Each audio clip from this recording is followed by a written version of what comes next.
আজকে ছিল day 3 exam. তো তোমাদের সঙ্গে ছোট্ট করে একটা get ready with me share করি। তো চলো, প্রথমে স্নান করে এসে স্কুল ড্রেস পরেছি। তো তারপরে আমি চুলটা বাঁধবো।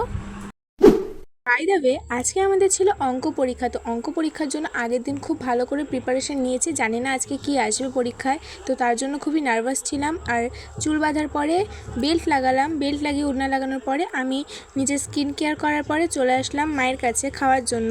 কিন্তু তার আগে আমাকে নিজের ব্যাগটাকেও তো গোছাতে হবে। তো চলো এবার ব্যাগটাকে গোছানো যাক।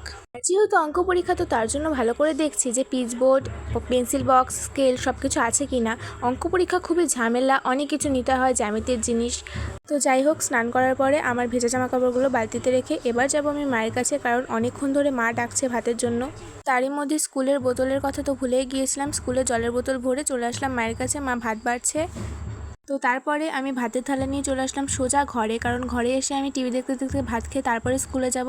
আর জলের বোতলটা নিয়ে নিলাম তার সঙ্গে। আর জলের বোতল নেওয়ার পরে চলে আসলাম টিভির কর্ডটা দিতে। ফাইনালি আমার খাওয়া হয়ে গেছে। আর সবাই প্রে করো যাতে আমার পরীক্ষাটা ভালো হয়।